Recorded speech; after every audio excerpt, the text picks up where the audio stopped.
After a long winter, it's finally time to get our backyard ready for summertime. We actually started working on this project back in the middle of April, and over the last several weeks, we've been slowly transforming this space. Today, I'm sharing the entire makeover from start to finish. For years, the swing set was the focal point of our backyard. The kids spent countless hours out here swinging, climbing, and making memories. It has been such a big part of their childhood. Sadly, years of weather exposure caused quite a bit of damage to the wood. Now that the kids are getting older, they simply don't use it as much. As my husband worked on taking the swing set down, I kept thinking about the first time my boys used the swings. It's a bittersweet feeling seeing these swings come to an end. So here's my vision for this space. I knew I wanted to create a space that felt welcoming and functional for our family. It might not look like a designer high-end backyard, but it's going to be us, and it's going to be cozy. More than anything, I was excited about creating a place where our family could spend beautiful days outdoors together, making new memories. The first step toward that vision was setting up the garden beds and installing the arch. For the garden beds, we used raised beds from Causeway. I loved how easy they were to assemble, and they fit perfectly with the cottage garden style I was hoping to create. For our backyard, we're going to use 2 garden beds, and the size we picked are 8 feet by 2 feet, roughly around 30 minutes to assemble each garden bed. The quality felt really sturdy. It's made out of fir wood, and I knew they would give us plenty of space to grow both vegetables and flowers. I love that these garden beds came with 8 drainage holes and weed barrier liner too.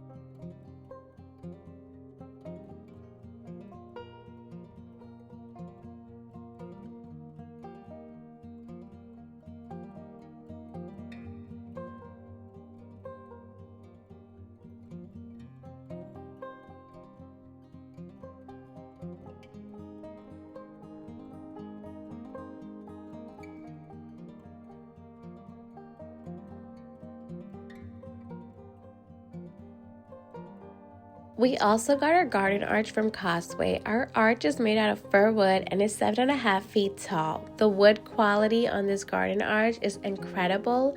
It has fallen a couple of times because of the strong wind here in Connecticut. I didn't record this part to add to the video, but eventually we put cement inside the dirt and then we put the arch over it. That way it stays stable. This wooden arch has such a beautiful design. It looks just like the items I have seen in so many Pinterest pictures. It just reminds me of something out of a cottage garden. Once the beds and arch were in place, it finally started to feel like a real garden instead of just an empty section of the yard. I will have both the garden beds and arch linked in the video description section. Thank you, Causeway, for gifting our family these beautiful items for our garden. We had a lot of dried branches from when we cut the bushes in front of our house, so we're going to use some of that to fill the bottom of the garden bed. Next, we worked on creating a walkway with stepping stones in the garden area. This ended up being one of my favorite additions because it created a natural pathway through the garden and helps connect all the different areas together. We bought a total of 12 stones from Home Depot and spent some time playing around with different layout. We tried both the square pattern and a diamond pattern to see which one we liked best. In the end, we decided to go with the square layout since it used the fewest stones while still giving us the look we wanted. It was finally time for my favorite part, going shopping for plants. I headed to Home Depot and spent some time walking through the garden center. If you love plants as much as I do, you know how easy it is to spend way too much time looking at every flower.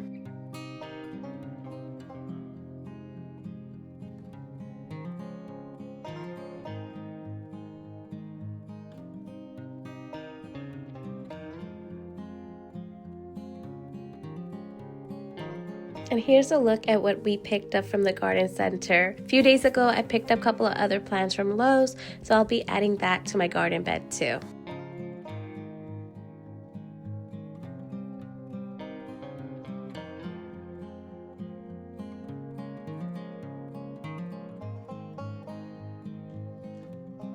On Mother's Day, I finally got all of my plants settled into the garden bed, and I was way more excited about it than I should probably admit. There's something so satisfying about seeing everything come together after all the planning and waiting. As I started planting, I realized I wasn't exactly sure how much space each plant would need, so I may have given them a little extra room. But honestly, I think it'll work out just fine. Now comes the fun part, watching everything grow and fill in over the next few weeks. Also, I planted some seeds in this egg carton and they started growing, so I put that in the garden bed too.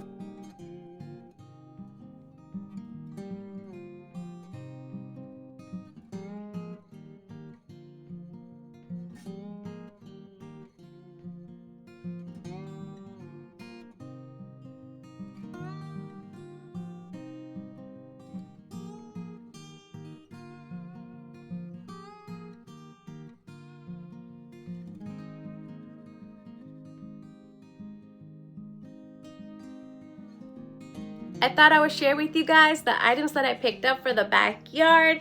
I kept it very simple. I bought a couple of planters and I got solar lights. So let me share that with you real quick. The other day I went to Kohl's and I found this throw pillow on clearance and it was only $8. I thought this pop of green will look really pretty in my patio area, and I'm gonna be setting up the furniture soon. So I thought this would be so cute. And here's the back side. Got this solar lantern from Marshall's, and they have this on and off switch button right here. Right now, currently have it off to use like where we barbecue, just to have some light in the evening time. I'm so excited to set these things outside and see what it'll look like during the evening time. So here's a closer look at the wicker. It's made out of plastic wicker, not the natural made wicker, so it's going to be great to keep it outside, especially when it rains. Picked up a couple of planters from TJ Maxx. I'm going to share with you one in the video right now, and the other two you're going to see out in the garden area because they're so heavy and I cannot hold it right now in the video. So you'll see when I'm filling them up with soil and putting plants inside of it. So let me share with you the smaller one. This is the smaller one and it is so heavy, and oh my goodness, I just love the design and the aging look to this planter. I feel like this belongs in a European cottage garden, and I'm gonna put this down because this is so heavy. I got these terracotta planters from Michael's and I did a little DIY. Let me share with you guys what the original color was and what it looks like after I did a whitewash to it. So here's the smaller size. This is the 6-inch and this is the color, and then after I did the whitewash, it looks like this. I rubbed some green paint to make it look like it has some moss stain, and then I did a whitewash. So here's the before and after. I like that this has more of an aged look, and I'm planning on putting some herbs inside of it. I picked up a total of 3, and this side is the 8-inch. I only picked up one of the 6-inch one. I also picked up a saucer for the 8-inch one. I need to go back and pick up 2 more for the other ones. Got 2 packs of these for some outdoor lighting during the evening time. They are solar powered, and lantern part is made out of glass and this top part is made out of copper. All right, let me share with you guys the other planters. Let's go outside so I can show you those. These are the planters that I bought from TJ Maxx. The small size was $17 and the large size was $30.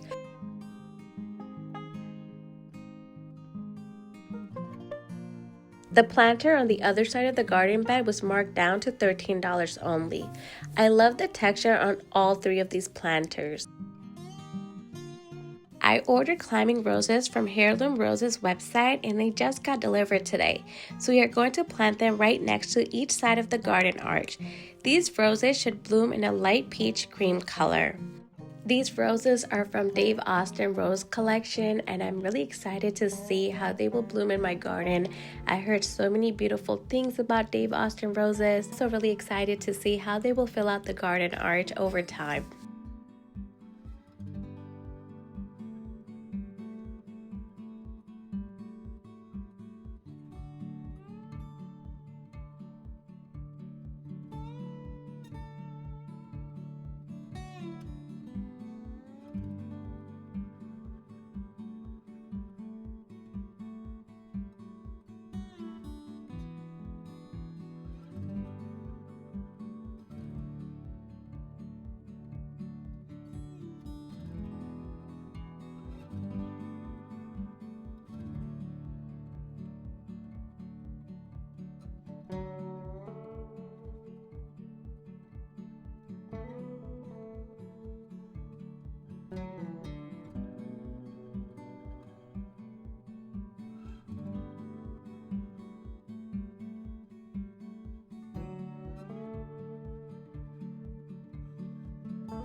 Now that we are finished doing all the garden work, it was finally time to put out the patio furniture. Don't judge me, but I've always wanted to try this, just running into each other and then doing the transition of the video. But yeah, here we go.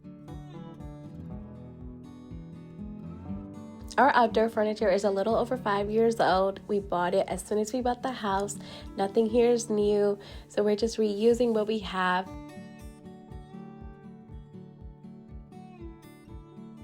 When we first bought our house, it was a big grass area, but we wanted to create two different sections, one where the kids could play in the grass area and in the rock area where we could just have our patio furniture.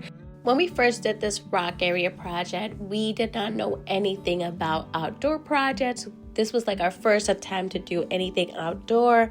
So if I had to do this project again, would I do the pebble rocks again? No, I would just do concrete stepping stones all over it, because the pebble rocks, it looks pretty, but weed still comes right through it. Even though we put weed barrier, it still comes right through, and it makes it really hard to manage during the season. One positive thing doing the pebble rocks versus doing all concrete is that the pebble rocks is not permanent. If I wanted to have grass all over my yard again, I could remove all the rocks by hand and put grass seeds out, and I'll have grass again in my yard.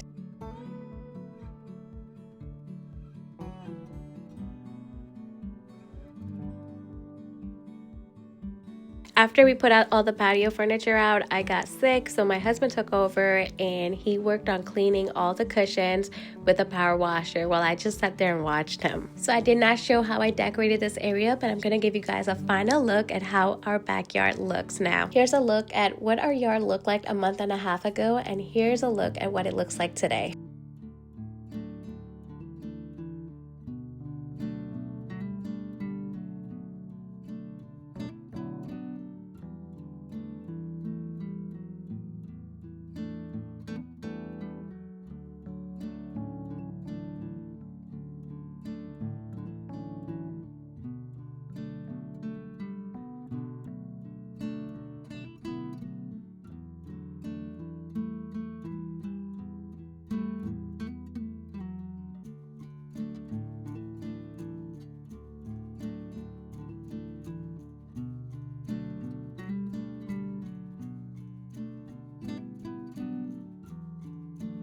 One thing we weren't expecting was how quickly the local groundhogs would discover our new garden. They wasted no time eating the plants, so we had to put together a quick makeshift net over the garden beds to protect everything. It may not be the prettiest solution, but hopefully it will keep our veggies and flowers safe while we figure out a more permanent fix.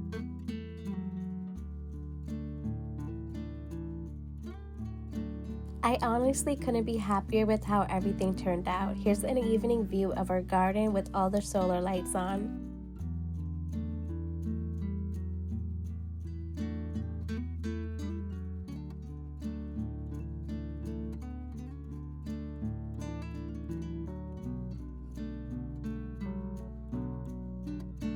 Thank you so much for coming along on this backyard makeover.